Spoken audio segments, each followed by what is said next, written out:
दिनांक 15/5/62 सायंकाल अध्याय 18वां श्लोक 7 बन्धुश्चरी पुरोडासी निर्गति काल चौदिकाम नती चैतेन पतिना माम यदीत वनाश्रमी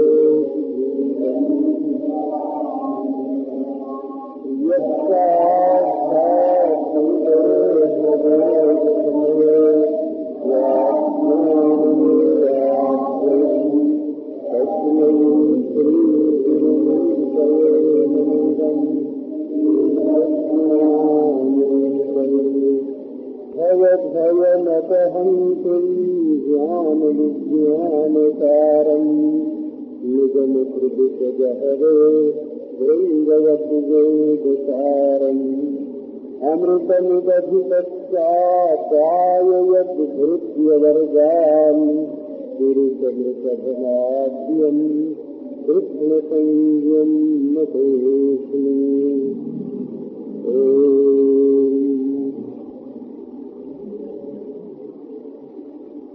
मूल प्रश्न ये था कि अपने वर्ण धर्म आश्रम धर्म का ऐसे किस ढंग से पालन किया जाए कि इससे अंत में मोक्ष की प्राप्ति हो, ईश्वर की प्राप्ति हो।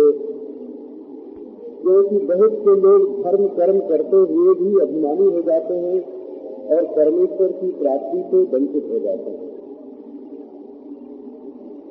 तो यहाँ जो धर्म कर्म का वर्णन है वो इसलिए है कि कोई कितना भी तप करे और धर्म का पालन करे, परंतु जब तक भगवान की भक्ति उसमें नहीं मिलेगी, माने इस धर्म के द्वारा भगवान की आराधना नहीं होगी, तब तक वो धर्म ईश्वर की प्राप्ति का और मोक्ष का साधन नहीं बनेगा। इसलिए धर्म तो करे सुख, लेकिन वो अपने सुख अपने स्वार्थ के लिए नहीं, ईश्वर की प्रसन्नता के लिए, ईश्वर की प्रसन्नता के लिए इस धर्म का अनुष्ठान करे। ये भागवत धर्म की विशेषता इस प्रसंग में चल रही है। तो अब वानप्रस्थ आश्रम के कुछ धर्म बता रहे हैं। नादीता नियदा होता, वानप्रस्थ आश्रम में रहने वालों को चाहिए कि दूसरा कोई कंद मूल फल खोद के यदि जंगल में से ले आए तो उसको लेकर वो अपना काम न चलावे। सेवक का लाया हुआ नहीं है, नौकर का लाया हुआ नहीं, गृहस्थ का लाया हुआ नहीं, खुद जंगल में जाए करके अपने लिए कंद मूल फल ले आना चाहिए। अपने शरीर से ही परिश्रम करना चाहिए और ये विश्वास करना चाहिए कि इससे भगवान प्रसन्न होते हैं। अपना काम अपने हाथ से करना, दूसरे को तकलीफ नहीं देना। वन्यैश्वरी पुरोदासैर निर्गति काल चोदितान् न तो श्रयितेन पशुना माम यजेत वनाश्रमी। बोले भाई अपना काम तो खुद ले आके कर लेगा, उसको कुछ धर्म के लिए भी तो करना पड़ता है।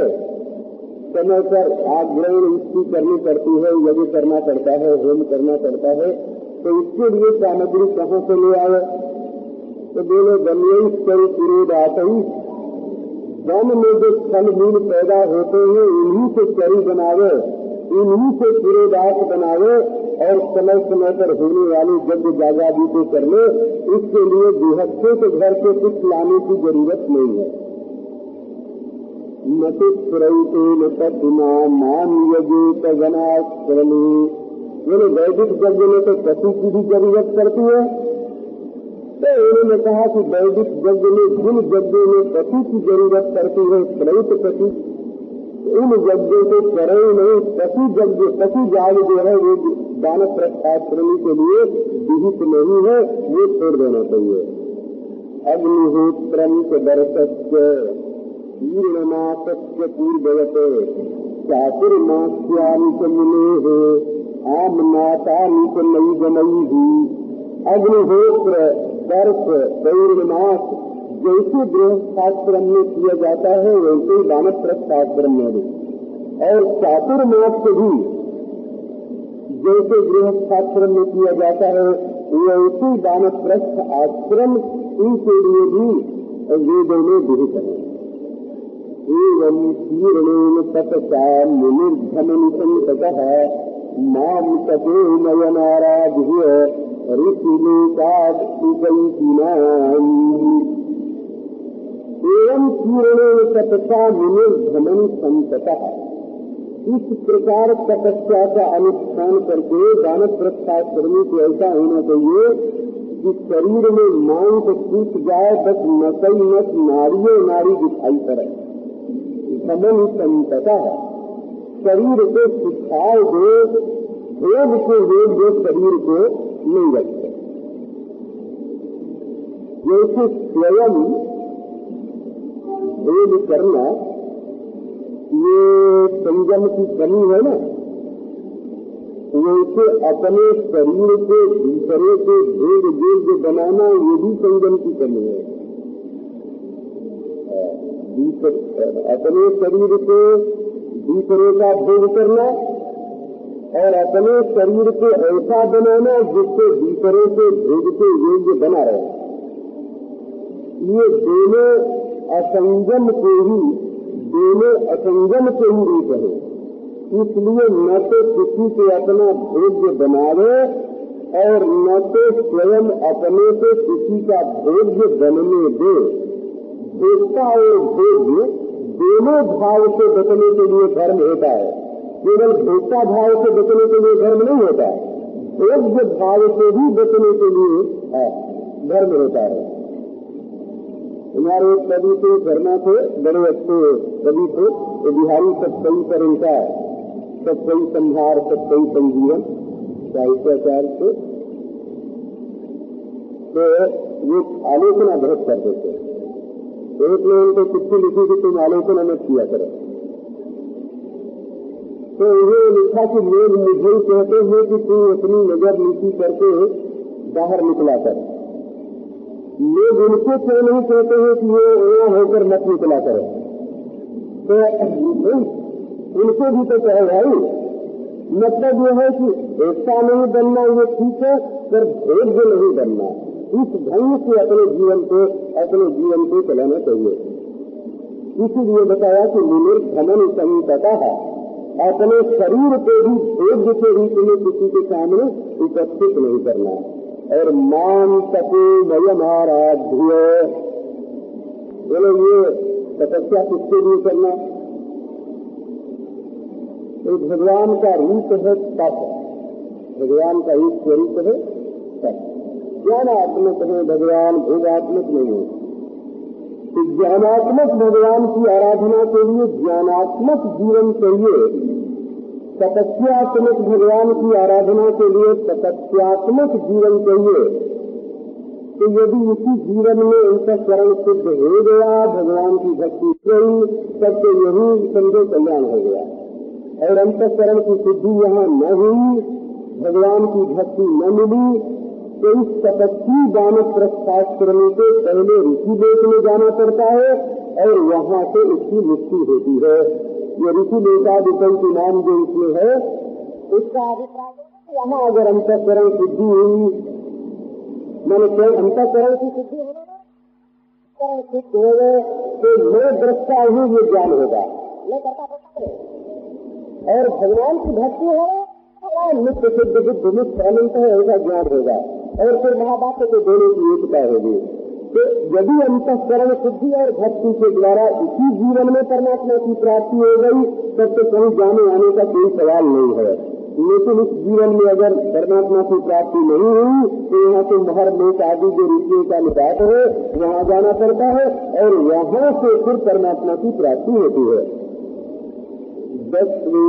दस्वेतत्पूर्णम तपो निश्रेयसम महत कामायाल्पीयते इंद्रियाद बालिकः के परस्ततः।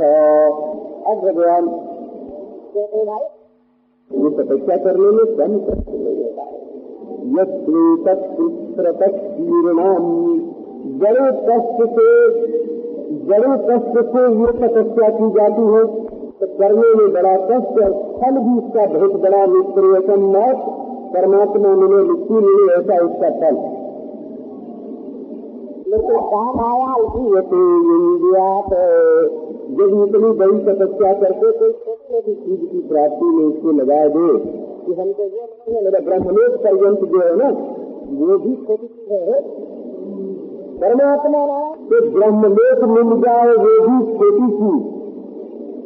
तो जो ब्रह्मलोक की प्राप्ति के लिए भी तपस्या करता है भगवान कहते हैं बालिकः के परस्ततः इससे बढ़ करके और मूर्ख कौन होगा जो इतनी बड़ी तपस्या करे और इस तपस्या को मुक्ति को प्राप्त कर सकता है फिर भी उसको न चाह करके कोई ब्रह्मलोक आदि की इच्छा करे। यदा सौल्यम कल्पे जरया जात दे पशु आत्मन्यग्निर समारोप्य मत्चित्तेऽग्निं समाविशेत। अब वर्णन करते हैं कि जब दानप्रस्थ आश्रम में रह के ही अपना शरीर छोड़ना हो तो अंत में कैसे करे। तो देख लिया नियमे अकल्पः। अब तो नियम का पालन होता है।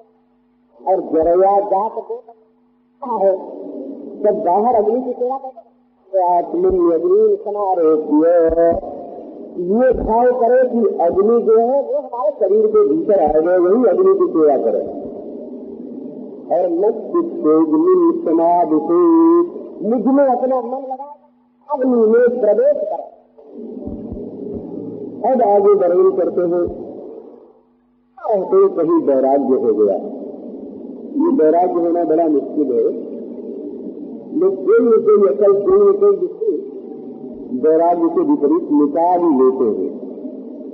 तो ये संन्यास कई तरह का होता है। एक तो आश्रमाद आश्रम गच्छेत् दानप्रस्थ आश्रम से खुद सन्यासी होना एक धर्म है। इसको क्रम संन्यास बोलते हैं। तो अगर 75 वर्ष की उम्र हो गई हो तो वैराग्य हो चाहे नहीं हो संन्यास ले लो तो कोई हरज नहीं है। दानप्रस्थ आश्रम छोड़ के संन्यास आश्रम में चले गए। आश्रम नहीं 3 आश्रम हमने ठीक पालन किया तो कैसा आश्रम भी हमको जीवन संन्यास कई प्रकार के होते हैं। एक विधिशत संन्यास होता है, एक विद्या वैशाली इसमें रह रहे हैं, घर में जाते नहीं है परंतु अपने बेटे के यहाँ से ही अपनी कमाई में से ही भोजन की वस्तु मंगा लेते हैं, वही खाते हैं, वही रहते हैं, घर के साथ संबंध टूट गया। विधिशत संन्यास होता है। एक विधिगत संन्यास होता है, एक जगह का पानी नहीं पीना, जगह जगह घूमते रहना, ये भी एक संन्यास है। एक हंस संन्यास होता है विवेक प्रधान, एक परमहंस संन्यास होता है और ज्ञान प्रधान होता है। विवेक दूसरी चीज होती है और ज्ञान दूसरी चीज होती है। विवेक वो होता है कि मैं देह नहीं हूँ, मैं प्राण नहीं हूँ, मैं मन नहीं हूँ, मैं विज्ञान नहीं हूँ। ये दृश्य वस्तु से अपने आप को अलग करना इसका नाम विवेक होता है। और मुझ में ही ब्रह्म हूँ और मुझ ब्रह्म के सिवाय दूसरी कोई वस्तु है ही नहीं, मैं अद्वितीय हूँ, ये परमहंस है। जहाँ द्वैत है ही नहीं इसका नाम परमहंस होता है। और जहाँ दृश्य से अपने को अलग कर देते हैं दृष्टा के रूप में वहाँ हंस होता है। तो हंस संन्यास में बहुत सारे नियम होते हैं। अभी पहले हंस संन्यास की चर्चा करते हैं, बाद में परमहंस संन्यास और अप्रिय स्थिति और जिस चीजें है इसका भी आगे वर्णन करने का प्रसंग आता है। फिर ये सब तरह तरह के स्वरूप होते हैं। एक विधिदूषी संन्यास होता है। ज्ञान प्राप्त करने के लिए संन्यास लेते हैं तो गुरु के पास रहना पड़ता है, गुरु सेवा करनी पड़ती है और उसको सीखना पड़ता है। और एक विद्वत संन्यास लेते हैं, ज्ञान हो गया है तो इसके बाद फिर गुरु के पास नहीं रहना पड़ता, सेवा शुश्रूषा नहीं करनी पड़ती, मस्ती से रहना पड़ता है।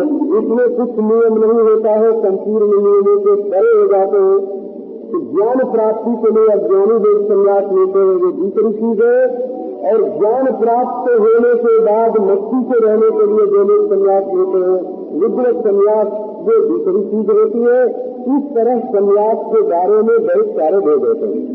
और कई लोग तो महाराज केवल जीविका चलाने के लिए संन्यास लेते हैं, इससे ब्रह्म संन्यास कहते हैं। इसका भी वर्णन हो शास्त्र है, अलग नहीं आएगा। 10 प्रसंग संवर्ग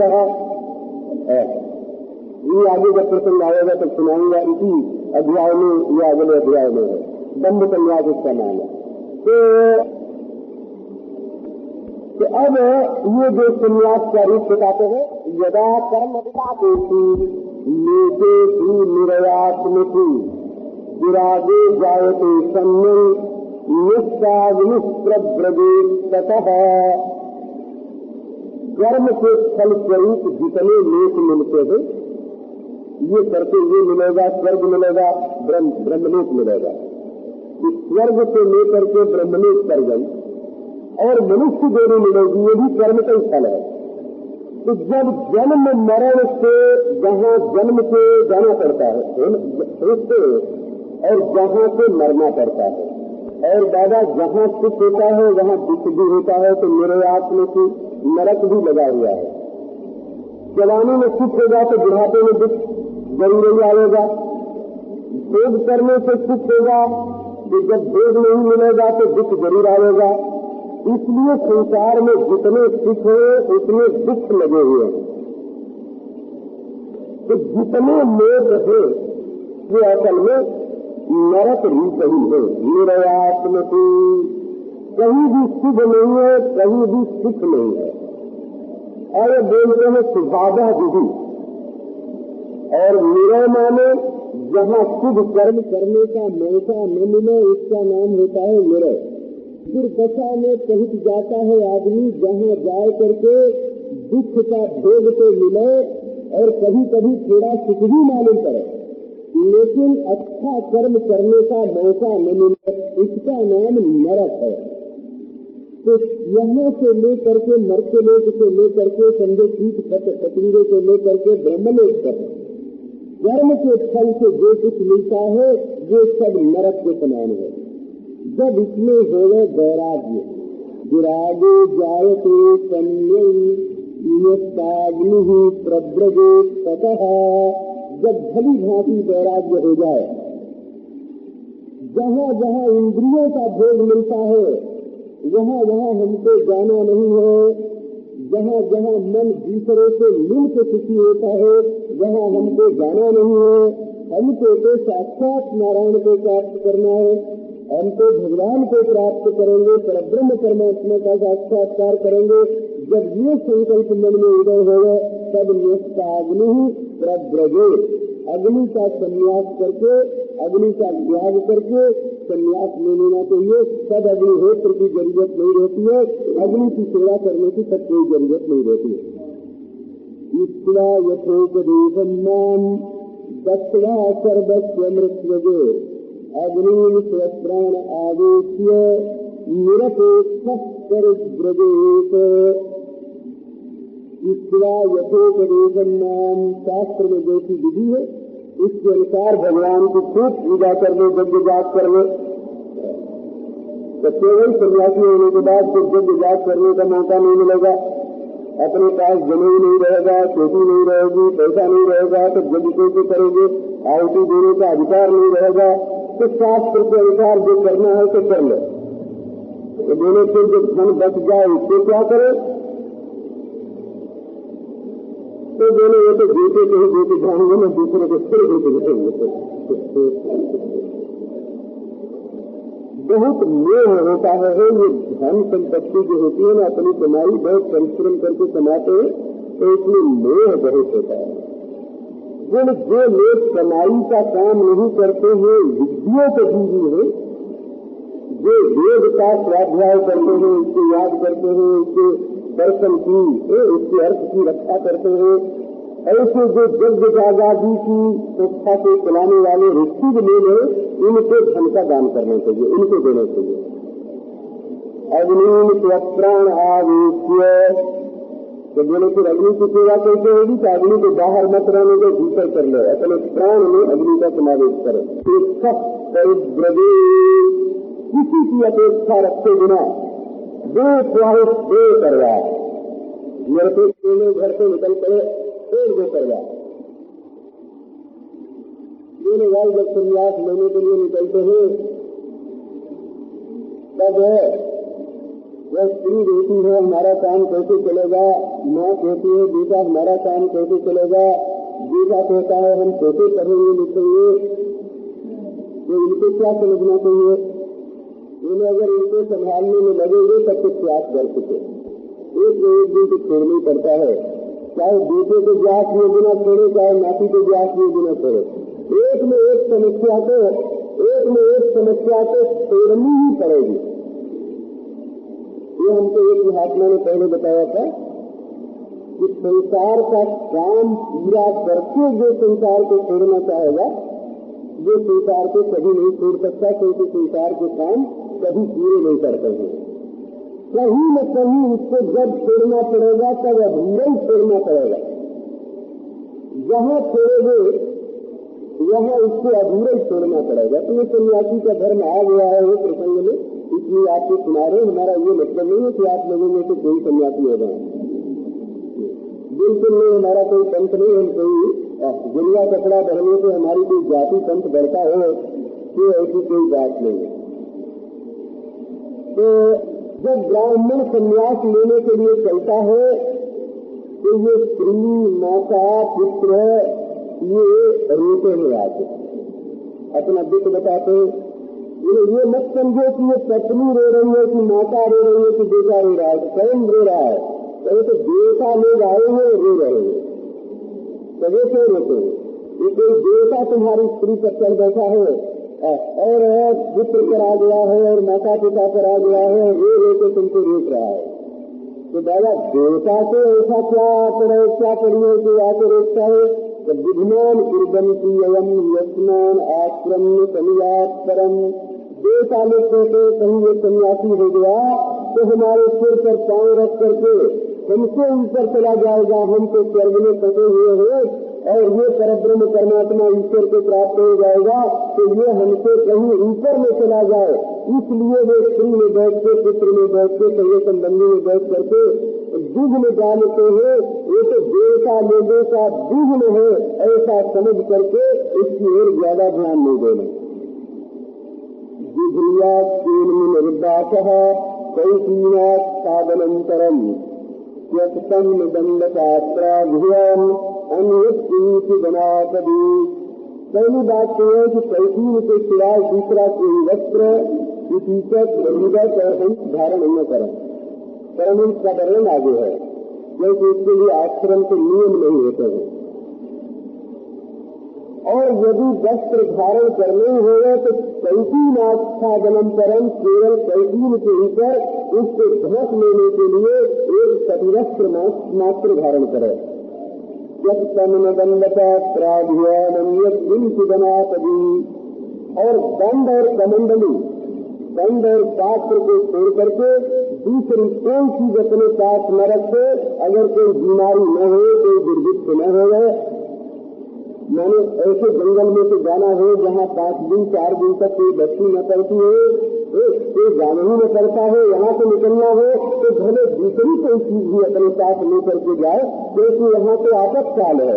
परंतु जहाँ गांव हो, बस्ती हो, मिलती जुलती चीजें हो, तो यहाँ दंड कमंडली के सिवाय दूसरी कोई चीज लेकर के नहीं जाना चाहिए। दृष्टिपूतम नोत्सादम, वस्त्रपूतम जलम, सत्यपूताम बदेवदातम, मनःपूतम समाचरेत। पाँव रखते देखते, बिना देखे धरती पर पाँव नहीं रखते कि कोई कीड़ा मकोड़ा आए मर जाए। वस्त्रपूतम जलम, पानी पिए तो कपड़े से छान करके पिए। और सत्यपूताम बदेवदातम, बोले तो सत्य से पवित्र करके बोले, माने सच्ची बात बोले। और मनःपूतम समाचरेत, और जब कोई काम करना हो तो खूब विचार करके देख ले कि ये काम पवित्र है ना, इसमें कोई गंदगी तो नहीं है ना, तब करे। शुद्धि से विचार करके शुद्ध जो काम है उसी का आचरण करे। नई मीहा मिलाया माँ गंदा बाग देह के किसान। और शरीर पर इसका कब्जा है तो वो साधु है, वाणी पर, मन पर, शरीर पर काबू नहीं है तो साधु चाहेगा। दीक्षाम चतुर्थिगरणेषु विगर्याम वर्गेश्वरेत। चारों वर्णों में जो निंदनीय है उनको छोड़ करके भिक्षा करनी चाहिए। श्रीधर स्वामी ने विचार किया है कि ब्राह्मणों में ही जो वृत्ति भेद से चार प्रकार के हैं।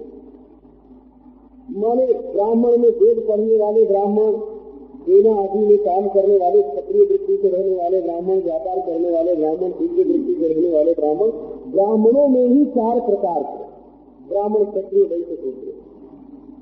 पर उपनिषद में जहाँ आया है वहाँ कृषि गणने से भिक्षाचर्यन करे, चतुर्थी गणने से भिक्षाचर्यन करे, ये बात स्पष्ट उपनिषद में जैसी आई है वैसे यहाँ श्रीमद् भागवत में कही गई है। लेकिन एक बात बता दी है साफ, विगर्यान वर्गेश करे। गांव में जिनको कलंक लगा हुआ है कि इनके घर में नहीं खाना चाहिए, या समाज के लोग जिसको पतित समझते हैं उसके घर में जाकर जानबूझ करके जाकर भिक्षा करने की आवश्यकता नहीं है, मालूम पड़ जाए तो। और दूसरी बात ये है कि भिक्षा का संबंध बलि वैश्वदेव यज्ञ से है असल में। अभी एक बार महात्माओं में ये प्रश्न था कि भाई भिक्षा किसके घर की लेना और किसके घर की नहीं लेना। बोले गांव में जाके पता लगाओ कि कौन कौन पतित है और कौन कौन निंदित है, तो सबका इतिहास सुनकर तो दिमाग ही खराब हो जाएगा। कहाँ परब्रह्म परमात्मा का चिंतन करना और कहाँ लोगों के दोष गुण का पता लगा करके इनके घर खाओ कि इनके घर मत खाओ, ये सब गड़बड़ तो साधुओं में नहीं कर सकते। तो तब इतना विवेक क्यों है?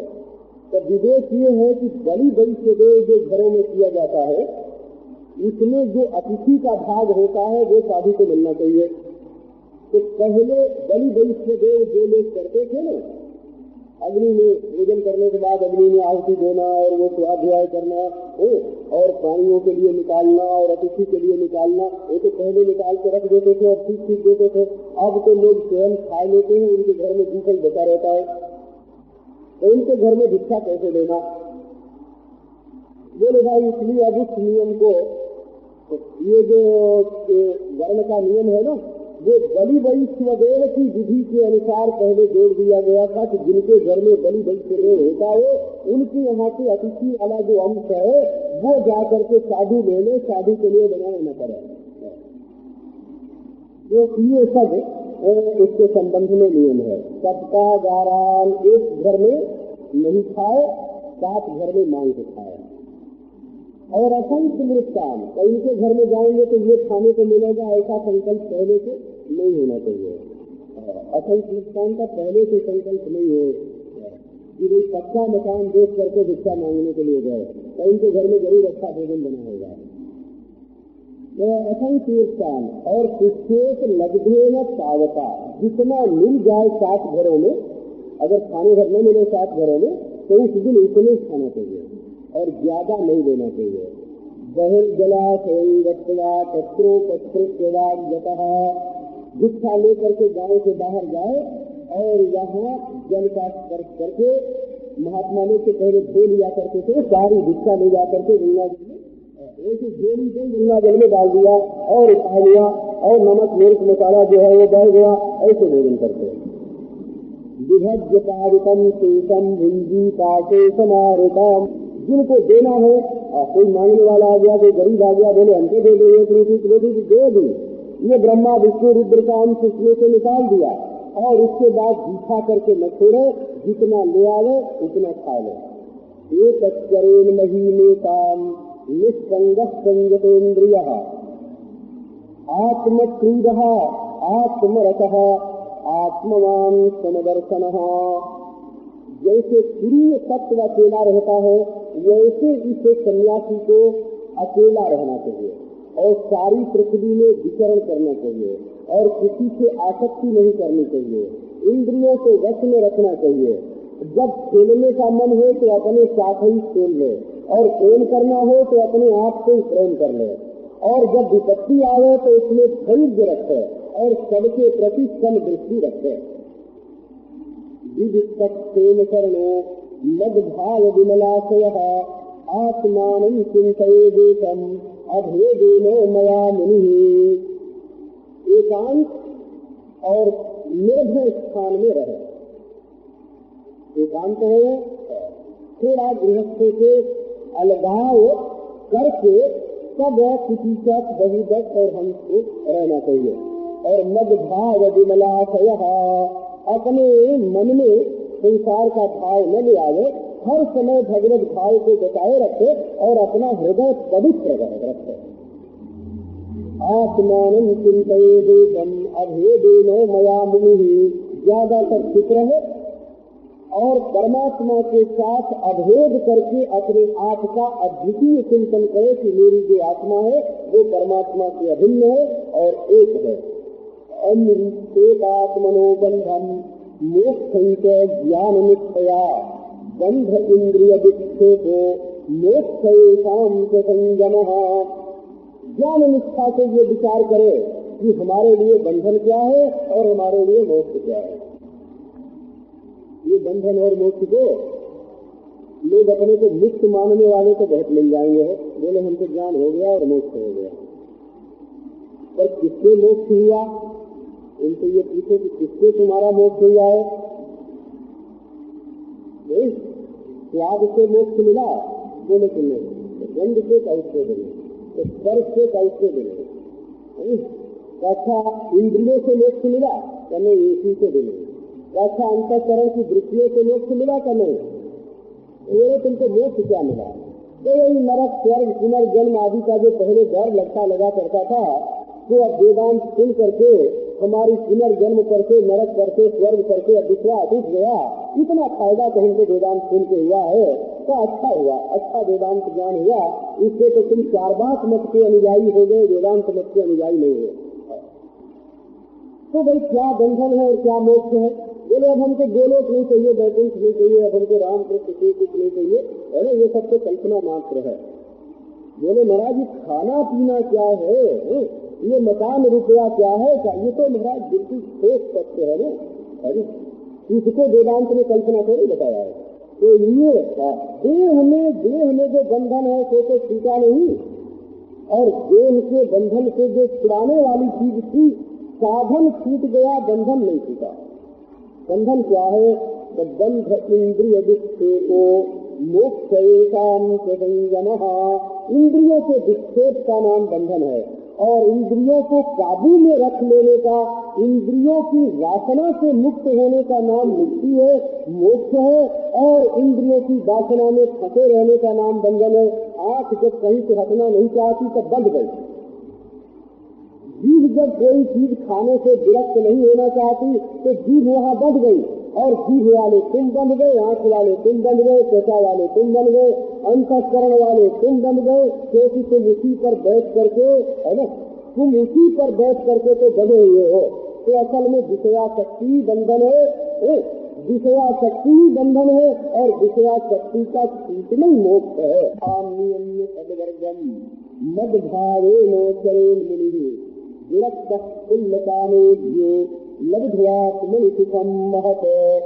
इसलिए छह इंद्रियों को वश में करके, 5 जो बाहर की इंद्रियां हैं और एक जो मन है, काम क्रोध लोभ मोह, इन सब को वश में करके और परमात्मा का भाव धारण करके महात्मा को व्यवहार करना चाहिए।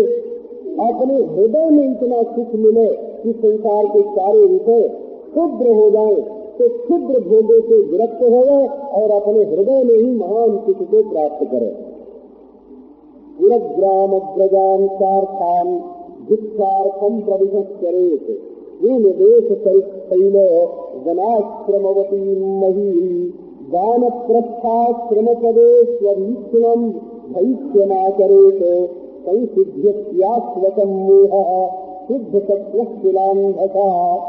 भिक्षा लेने के लिए नगर में जाए, गांव में जाए, अहीरों की बस्ती में जाए, या जो यात्रा करते हैं व्यापारी लोग स्वार्थ उनमें जाए, केवल भिक्षा के लिए उनके पास जाए और उनसे व्यवहार करे।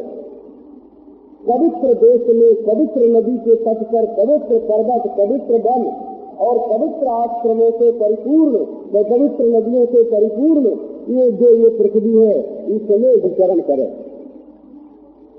वानप्रस्थाश्रम पदेभिक्षुणम भविष्यमा करे। तो भिक्षा भी लेवे तो पवित्र आत्मा की भिक्षा लेवे है। वानप्रस्थी लोग जो है, जो अपने हाथ से कंद मूल फल ले आते हैं जंगल से, उनकी यहाँ यदि भिक्षा लेने के लिए बारंबार जाए तो कोई हरज नहीं, रोज भी उनके घर से भिक्षा ले आवे पवित्र आत्माओं के घर से जो निस्वार्थ है, तो बहुत बढ़िया है। क्योंकि जो निस्वार्थ लोगों का पवित्र अन्न होता है, इसके भोजन से अंतःकरण की सिद्धि हो जाती है, मोह की निवृत्ति होती है और शीघ्र से शीघ्र सिद्धि की प्राप्ति होती है। अब ये बताया कि बाबा मीठी मीठी चीज छोड़ करके और ये फीकी फीकी चीज खाने के लिए वानप्रस्थियों के घर में रोज ले जाना है। बोले नई तद्वस्तुतया पश्चेत दृश्यमानम दुनश्यति। ये जो भोग की वस्तुएं हैं संसार में, जिनके पीछे आदमी की जीभ पड़ी है, आंख पड़ी है, कान, नाक, संपूर्ण इंद्रियां जिनकी ओर खींच रही है, बाह्य कपट में देह पतिम लुनंती, जैसे बहुत सी सौतें एक पुरुष को परेशान करे, इसी प्रकार ये बहुत सी इंद्रियां एक मनुष्य को जो परेशान कर रही है, जिनके लिए विषयों के लिए, बोले इनको कभी सच्चा नहीं समझना। ये जो चमक दमक संसार की है, नई तद्वस्तुतया पश्चेत, ये सकल सूरत रंग भंग, ये जो रंगीनी है, ये वस्तु नहीं है, तत्व नहीं है, सेना नहीं है, जेवर है। ये चीज नहीं है, ये पक्षीकारी है, ये तो जादू का रंग है। दृश्यमानम विनश्यति, दिखता तो है लेकिन दिखता नहीं है, अंत में नष्ट हो जाता है। इसलिए असक्त चित्तो विरमेत यहाँ मुक्त चिकीर्षिता। इसलिए सबसे बढ़िया बात यह है कि अपने मन को कहीं फंसने मत दो। असक्त चित्त को कहीं फंसने मत दो, फंसने न पावे, कहीं चित्त अपना छीन जाए। पी जाएगा तो फटेगा और पिएगा नहीं तो फटेगा पाएगा। तो असत्य चित्तो विरले, अपने चित्त को कहीं फंसने मत दो, फंसने मत दो। और यहाँ मित्र चिकीर्षिता विरले, असत्य चित्त हो करके इस लोक में हमको ये भोग मिले, परलोक में हमको ये भोग मिले, इसके लिए ये करो वो करो, इन सब बातों से अपने मन को हटाओ। जदे सदात्मनि जगन मनोवाक् प्राण संहतम सर्वम मायेति तर्केण स्वच्छत्वान तत्स्मरेत्। तो बाबा जी लोग क्या सोचते हैं भाई, ऐसा कौन सा विचार अपने मन में करते हैं? तो उनके तर्क वितर्क तो होता ही नहीं है, नहीं होता है, बड़ा भारी विचार उनके मन में होता है। बोले ये जो जगत दिखाई पड़ रहा है मन के रूप में, वाणी के रूप में और प्राण के रूप में, ये देह के रूप में जो ये जगत दिखाई पड़ रहा है अपने आप में, ये क्या है? बोले ये देह सहित संपूर्ण दृश्य प्रपंच माया है। ये स्मरण करके, जादू के खेल का स्मरण न करके अपने अनंत ब्रह्म स्वरूप में स्वस्थ स्थिर हो जाए। यहाँ तक हंस सन्यासी का धर्म बताए करके अब परमहंस सन्यासी का धर्म अब प्रारंभ करते हैं। तो भाई परमहंस को कैसे रहना? एक हंस होता है, एक परमहंस होता है। हंस इसको कहते हैं जो नीर क्षीर का विवेक करे, माने पानी और दूध को अलग अलग कर रहे हैं। तो जो जगत को और ईश्वर को जुदा जुदा कर ले और जगत को छोड़ करके ईश्वर का स्मरण करे, इसका नाम हंस होता है। ये दृश्य है और ये दृष्टा है, और ये व्यस्त है और ये अधिष्ठान है, ये जड़ है, ये चेतन है।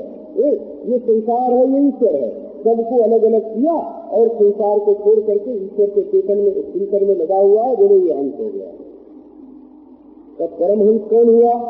तो परमहंस वो हुआ जिसके लिए ईश्वर के सिवाय दूसरी कोई वस्तु ही नहीं रहती है। वो हंस परमहंस हुआ है, हंस नहीं परमहंस हुआ।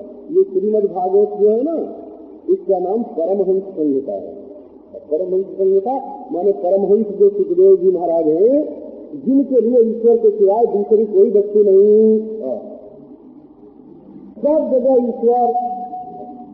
व्यास जी बुलाते हैं, बेटा तो पेड़ बोलते हैं पिताजी। व्यास ने कहा ये पेड़ क्यों बोलते हैं पिताजी? बोले सुखदेव जी पेड़ की भी आत्मा है बोला, पेड़ को भी सुखदेव जी अपना मन समझते हैं। इस शरीर से नहीं बोले, पेड़ वाले शरीर से बोल पड़े। तुम स्त्री तुम तुमानती तुम तुम्हार उत कुमारी, सर्व रूप में वही है। तो परमहंस उसको बोलते हैं। अब ज्ञान निष्ठो विरक्तोगा मद भक्तोगा नपेक्षतः कलिंगान आश्रमास्यत्वा करे दविधिगोचरः बुधो बालकवत्रीडे कुशलो जडवच्चरे तदेदुन मत्सवद विद्वान गोचर्याम नैजमच्चरेत। परमहंस कैसे रहे? श्रीधर स्वामी ने लिखा कि यहाँ तक जो धर्म बताए गए वो बहुदकादि सन्यासियों के हंसों के धर्म बताए गए। अब परमहंस का धर्म बताते हैं। बोले भाई जो ज्ञान निष्ठ विरक्त है, ज्ञान निष्ठ गृहस्थ भी होते हैं और ज्ञान निष्ठ सन्यासी भी होते हैं। तो ज्ञान निष्ठा वाले में भी जो विरक्त ज्ञान निष्ठा वाला है, विरक्त माने कहीं राग न हो, ऐसा जो ज्ञान निष्ठ, अथवा भगवान का ऐसा भक्त हो गए जिससे किसी की अपेक्षा न हो गए, कुछ भी चाहिए नहीं। बोले कलिंगान आश्रमास्यत्वा करे दविधि गोचरः, उसको न दंड की जरूरत है, न उसको कमंडली की जरूरत है, न उसको एक कपड़ा पहनने के नियम की जरूरत है, न 4 कपड़ा पहनने के नियम की जरूरत है। वो सब नियमों से ऊपर हो जाता है। कलिंगान आश्रमास्यत्वा, वो लिंग वाले आश्रमों को माने चिन्ह वाले आश्रमों को छोड़ करके करे दविधि गोचरः, वो संपूर्ण विधियों से परे हो करके रहता है, उसमें विधि कैंकर्य नहीं रहता है।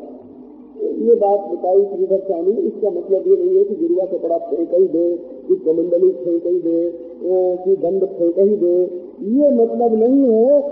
उसके कारण जो सन्यासित्व का अभिमान व्यक्तिपना ला रहा है, अपने में घेरा डाल रहा है ना, अरे बोले ये सब गिरफ्ती है, छोड़ो ये गिरफ्ती है और मैं साधु हूँ। तो ये गिरफ्ती कह करके जो तिरस्कार का भाव दूसरे में आता है ना, और अपने में विशेषता का भाव आता है, वो नहीं आवे। अपने विशेष को ही साधारण बना दे, अपने विशेष को ही साधारण बना दे। इसलिए आश्रम का अभिमान न करके विधि और निषेध का चिंतन नहीं रहे, क्योंकि अब इससे कहीं जाना तो है नहीं। तो रास्ते के बारे में बहुत जानकारी, बहुत आग्रह, बहुत जिद रखने की कोई जरूरत नहीं है। और जो बिल्कुल निष्क्रिय होगा उसका वर्णन अगले अध्याय में आने वाला ही है। तो बुधो बालक वत्रीडे कुशलो जड़वत करे, है तो बड़ा विदेशी लेकिन बालक की तरफ खेलता है। बुधो बालक वत्रीडे, क्योंकि अब उसको गंभीर रहने की कोई जरूरत नहीं है। और कुशलो जड़वत करे, तो काम करने में बड़ा कुशल है, निपुण है, लेकिन जैसे मूर्ख लोग काम करते हैं वैसे ही करता है, क्योंकि इससे कोई फल तो इससे प्राप्त करना ही नहीं है कि अच्छे ढंग से काम करेंगे तो इससे हमको मेहनत मजदूरी अच्छी मिलेगी। वेदुन मत विद्वान है, तो वेदों का पंडित विद्वान है, ज्ञानी है, संसार के एक एक रहस्य को जानता है, सबके दिल की बात को जानता है, लेकिन बात कैसे करता है कि जैसे पागल हो गए, क्योंकि उसको यही वासना नहीं है कि उनको समझाए बुझाए करके ठीक किया जाए। ये शास्त्र वासना, लोक वासना, देह वासना, ये तो बहुत छोटी चीज है ना। मेरे भाई हम तो यही बोली बोलेंगे, भाषा में बड़ा आग्रह। बोले जब माँ बाप के पेट में तुम थे नन्हे से दूध के रूप में, तो कौन सी भाषा थी तुम्हारी, कौन सा पंथ था उस समय, किस मजहब के मानने वाले थे उस समय तुम? तो बाबा ये सब तो अब पैदा हो करके अपने साथ जोड़ लेते हैं और इसके लिए रोते हैं। महात्मा लोग जो है कई सब अभिनिवेशों में नहीं फंसते हैं। ये ज्ञान नहीं नमस्करेत, और नई बन वेदार्थनिष्ठ होने पर भी लोग नहीं समझते हैं कि ये वेदार्थनिष्ठ है। तो क्यों? तो लोग वेदार्थ जानते नहीं, लोग तो जानते हैं कि ऐसे रहे नहीं, है ना, हम जैसे रहते हैं वैसे ही वेद का तात्पर्य है। उनको ये मालूम है कि वेद का तात्पर्य तो ऐसे भी है, आत्मरति ही आत्म क्रीड़ा, ऐसे गच्छा क्रीडन रममानः, ये भी वेद का तात्पर्य है। कहीं भोजन कर रहा है, क्रीड़ा कर रहा है, विहार कर रहा है, तब वो ब्रह्मलोक में ब्रह्मा के सिंहासन पर बैठा है, इंद्रलोक में इंद्र के सिंहासन पर बैठा है, सम्राट बनकर के समूची सृष्टि के स्वाद का रस का उपभोग कर रहा है। वो सर्वज्ञान नहीं नमस्करे। लोग समझते हैं कि इस ढंग से रहे तब तो वैदिक है, अपने अपने आचार संस्कार में बने हुए होते हैं। तो इसलिए अन्यथा आचार वेदार्थनिष्ठ होने पर भी कभी सोते खा लिया, कभी मुंह से ही पानी पी लिया, बर्तन लिया ही नहीं है, मुंह ही लगा करके पानी बाहर जा रहा है, मुंह लगे करियाम करे। अन्यथाचार जैसे मालूम पड़े कि कोई किसी पंथ, किसी जाति, किसी संप्रदाय के बंधन से ये बना हुआ नहीं है, ये बात जिससे साफ मालूम पड़े। वेदवाद रतो न स्यात् न पाखंडी न हैतुकः शुष्कवाद विवादेन कंचित पक्षम समाश्रयेत्। कर्मकांड करना ही चाहिए, इसके लिए उसको जिद करने की जरूरत नहीं है। वेदवाद माने कोई वेदवाद रता पार्थ नान्य वस्तीतिवादिना, स्वर्ग के लिए होम करो, यज्ञ करो, पंडितों को दक्षिणा दो। बोले भाई ये तो ऐसा है कि दादाजी लोगों के पास वैद्य लोग आते हैं तो कहते ही हैं कि कहीं सुधाने खुलवा दो महाराज, आजकल आयुर्वेद का बड़ा रात हो रहा है। पंडित लोग आते हैं, बोले पाठशाला खुलवा दो। पुरोहित लोग आते हैं, बोले महाराज एक यज्ञ ही करवा दो। ये तो बात हुई, परंतु महात्मा को वेदवाद में रत नहीं होना चाहिए कि बस उसी के समर्थन में लगे हुए हैं। जो लोग नहीं करते हैं वैसा उनको गाली देते जा रहे हैं, तो ये तो वेदवाद में रत हो गए ना, फंस गए। न पाखंडी न हैतुकः, और पाखंड नहीं करे, और हैतुका माने केवल तर्क वितर्क करके दूसरों के धर्म का खंडन भी नहीं करे। और जहाँ तीखा वाद विवाद हो गए, निष्प्रयोजन लोग वाद विवाद कर रहे हो, वहाँ कोई पक्ष ले करके एक ओर से बोलने न लग जाए, सबकी सुन में मौज से, भाई सबके मुंह में जीभ है और सबको बोलने की अक्ल भगवान ने दी है, जो तुम्हारे मौज में आता है तो बोलते जाओ। तो दादाजी बैठे चुपचाप सुन रहे हैं, उठे अपन चलते बने। लोग विदेश जनाधीरो जन्म चोद दे गए न, तू चाहे कोई गाली दे, चाहे कोई दुर्वचन कहे, लोगों से भीड़ भाड़ में भी कभी रहना पड़े तो जनात न उद्विजे, तो खूब भीड़ में रह ले, क्योंकि अब उससे कौन सा ध्यान करके समाधि लगानी है, तो उससे कौन सा विवेक करके आत्मा और अनात्मा का ज्ञान प्राप्त करना है, क्या करना है उससे, तो उससे कौन सी अंतःकरण शुद्धि करके परमात्मा की प्राप्ति को योग्य बनाना है। अरे जिसके कल ही मिल गया भाई, परमात्मा मिल गया, उसको न तो अब अंतःकरण शुद्धि करनी है, समदमादि संपन्न होकर के, न विवेक युक्त होकर के आत्मानात्म विवेक करना है, न विपर्जय की निवृत्ति के लिए समाधि लगानी है, न तो अज्ञान की निवृत्ति के लिए महावाक्यार्थ का विचार करना है। अगर उसको कभी धीरे में रहना पड़ा तो क्या हो गया? वो तो जो अदृढ़ होते हैं, अदृढ़ ज्ञानवान होते हैं, तो उनके लिए ये होता है तथा सवापिकेश परकम पथ यदवा कृष्ण गुरु। यदि तत्व ज्ञान सच्चा हो गया तो चाहे तर्क शास्त्र का पाठ करो और चाहे खेत में जाके हल देखो, दोनों में कोई फर्क, दोनों में समाधि लगाओ और चाहे हल देखो, दोनों में कोई फर्क नहीं है। तो लोग विवेक जनात, परमहंस पुरुष को लोगों से भीड़ में रहना हो तो भीड़ों में मिल जाते हैं, उद्विग्न नहीं होते हैं उससे, और किसी को उद्विग्न करते नहीं है, और लोग उनके संबंध में जो दुर्वचन कहते हैं उसको वो सहन करते हैं। और नावमन्येत कंचना, साधक के लिए सब नियम होते हैं, जिसने फल प्राप्त कर लिया उसके लिए नियम नहीं होते हैं। साधन अवस्था में सारे के सारे नियम होते हैं। बोले भाई श्रवणवंत अज्ञात तत्वात् से जो नहीं जानते हैं उनके लिए श्रवण करने का नियम है। मन्यन्तां संशयापन्नाः, जिनको संशय हो उनके लिए मनन का नियम है। विपर्यस्ते निविध्यास, जो विपर्य हो उसके लिए निविध्यासन का नियम है।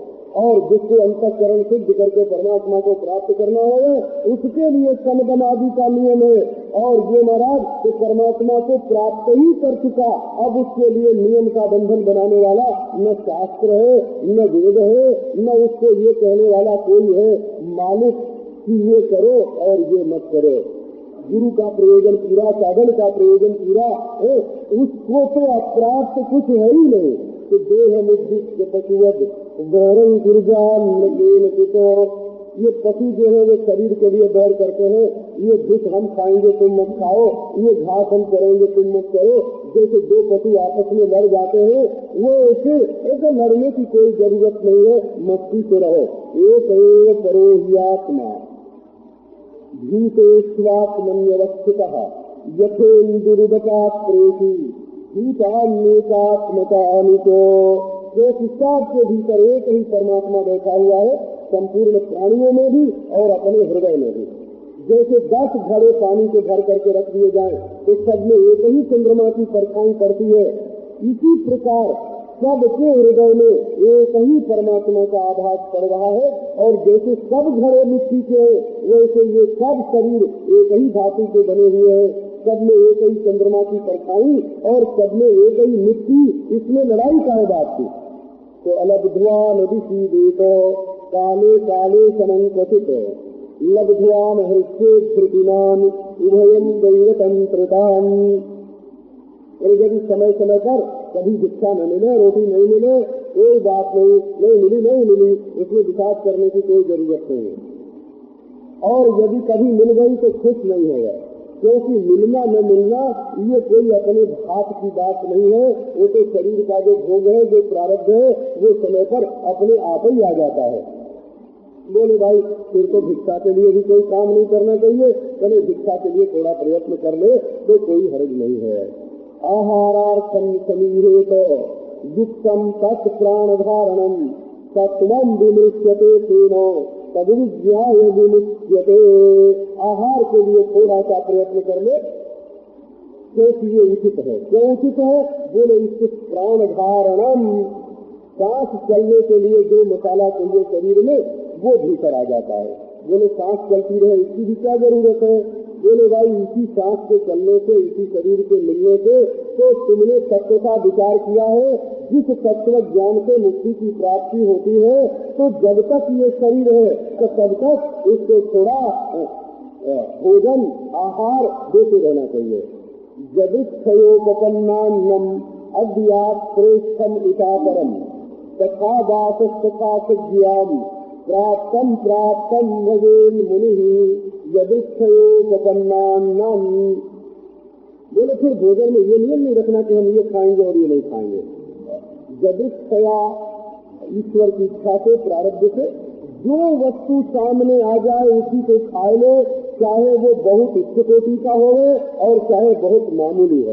किसी प्रकार जैसा कपड़ा सामने आ जाए, चाहे बहुत अच्छा हो और चाहे बहुत मामूली हो, इसी प्रकार जहाँ सोने को मिले वहाँ सोने, जो कुछ मिल गया उसी में संतोष कर ले। उसके लिए ऐसा होवे ऐसा नहीं होवे ये करने की कोई जरूरत नहीं है। तो शौचमाचमनम स्नानम न तो चेदनया करे अन्यास्य नियमान ज्ञानी यथा हम लीलयेश्वर। बोले भाई स्नान करेगा, आचमन करेगा, स्नान करेगा, बोले करेगा तो सब, लेकिन एक बात तो होती है कि ये हुक्म मान के किसी का आज्ञाकारी होकर के कर रहा है। बोले नियमों का पालन करता है, स्नान करता है, भोजन के बाद मुंह धोता है कि नहीं तो धो लेता है। तो अब आजकल तो बाबू लोगों की मैंने देखा धोने की कोई जरूरत नहीं समझते हैं। कहीं कहीं देखा है बड़े आदमियों के घर में भोजन करते समय उन्होंने भी भोजन किया तो रुमालों से पोंछ लेते हैं, उसमें पानी के प्रयोग की कोई जरूरत नहीं समझते हैं। तो अब तो ये भी एक बड़प्पन में है ना, मुंह न धोना ये बड़प्पन के अंदर आ गया है। तो अब कौन आक्षेप करेगा कि महात्मा जी तुमने मुंह धोया कि नहीं धोया? जब बड़े लोग मुंह धोते ही नहीं है तो महात्मा जी पर आक्षेप कौन करेगा?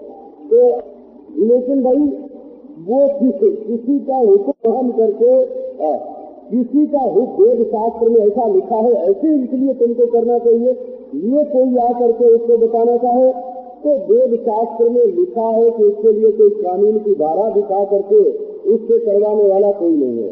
ये तो जैसे ईश्वर लीला करता है, जैसे ईश्वर का कोई खेल है, उसी तरह से खेल खेल में वो नियमों का पालन करता है, स्नान भी करता है, मुंह भी धोता है और भी पवित्रता के नियमों का पालन भी करता है। लेकिन वो खेल है, वो उन नियम ये नहीं है कि उस नियम के पालन न करने से उससे कोई पाप लग जाएगा, उससे नरक में जाना पड़ेगा, उससे कोई दंड देगा, कि उसका पुनर्जन्म होगा।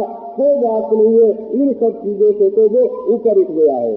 नहीं तत्व विकल्पात किया ज्ञात मद वीक्षया हता आदेहांता प्रतीक्षाति ततः संपद्यते मया। मैं सोच रहा हूँ कि सब लोगों के बीच में साधुओं के धर्म की बात सुनानी पड़ती है तो जरा जल्दी जल्दी इसको पूरा कर सकते है ना, क्योंकि सन्यासी सुनने वाले ज्यादा होते ना, ऋषिकेश और हरिद्वार में सुनाना होता तो इसमें बहुत देर लगा देते। नहीं तत्व विकल्पाख्या नहीं तत्व विकल्पाख्या, क्योंकि आजकल हमने ऐसे गृहस्थ देखे हैं जो साधुओं के धर्म को सुन लेते हैं ना, तो इनके पास जाके पूछते हैं कि महाराज तुम्हारा ये धर्म है, तुम पालन क्यों नहीं करते, है ना। और अपने बारे में ये नहीं, अपना धर्म जानते भी सभी अपने से नहीं सोचते हैं, है ना। तो वो शासक बनते हैं। बोला एक आदमी ने कहा महाराज आजकल दान देने लायक कोई ब्राह्मण ही नहीं मिलता, दान दे खुद तो लोग ही करते है ना, पैसा तो निकलता नहीं। बोले दान देने लायक आजकल कोई ब्राह्मण नहीं मिलता है। बोले तो तुम तो चोरी से माल कमाओ, धन कमाओ, और तुम्हारे पास दान लेने के लिए बतिस खाएंगे कब दोगे ना। अरे भाई जब ब्लेक का पैसा है तो जैसा ब्लेक का पैसा है वैसे ही ब्लेक का ब्राह्मण भी आएगा, है ना। इसी में से लोभ को छोड़ने का तरीका निकालना पड़ेगा। जैसा जजमान होगा वैसे ही पुरोहित मिलेगा। कि जजमान कहता है कि हम तो रहे कलयुगी और पुरोहित हमको मिल जाए सतयुगी, तो कहाँ से मिलेगा। जब गृहस्थ अपने धर्म में पक्का होता है तब ब्रह्मचारी वानप्रस्थ सन्यासी जो भी उसके सामने आता है सब पक्के आते हैं, और जब गृहस्थ अपने धर्म में कच्चा हो जाता है तो उसके सामने सब कच्चे ही कच्चे आते हैं।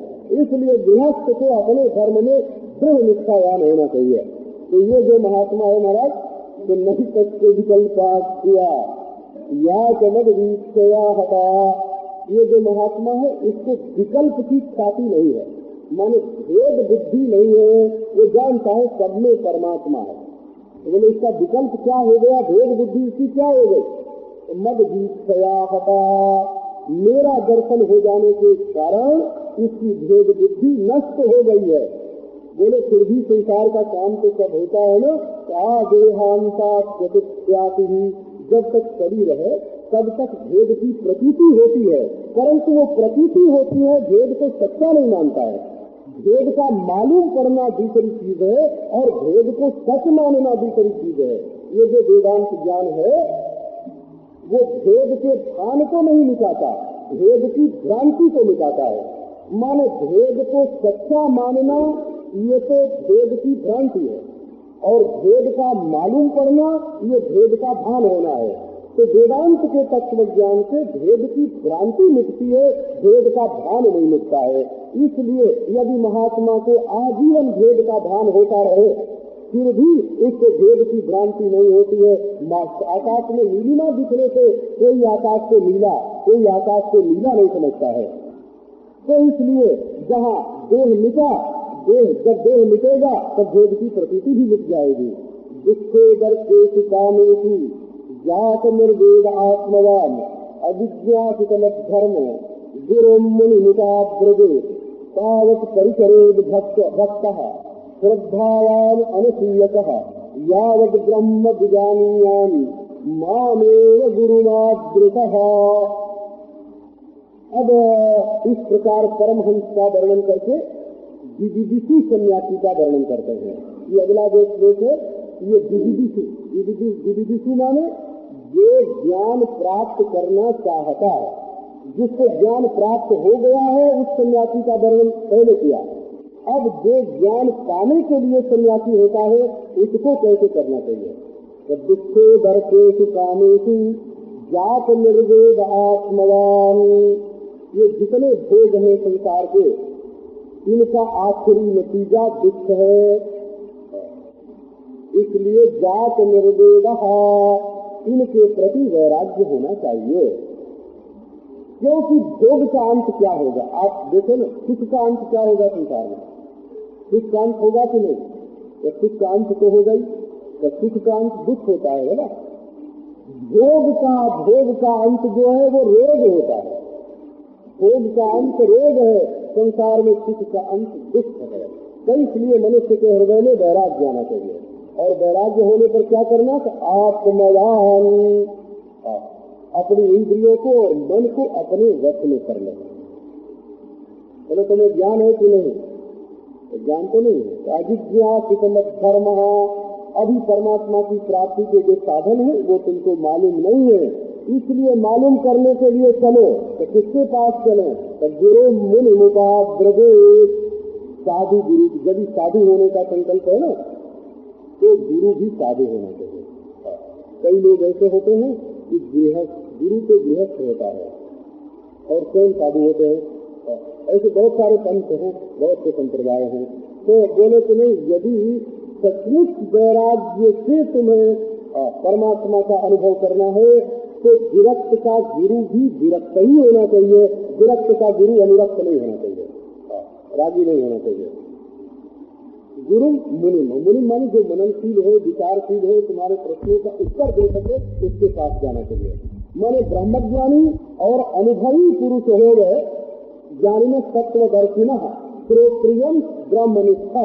ये नहीं है कि बड़े मोटे मोटे अक्षर में जिसके नाम के साथ श्रोत्रिय ब्रह्मनिष्ठ लिख गया है ना, या समझ लो कि बड़ा भारी बोर्ड लगा दिया गया कि श्रोत्रिय ब्रह्मनिष्ठ, या कुछ लोग जिससे श्रोत्रिय ब्रह्मनिष्ठ कहने लग गए वो श्रोत्रिय ब्रह्मनिष्ठ हो जाता है, कोई बात नहीं है ना।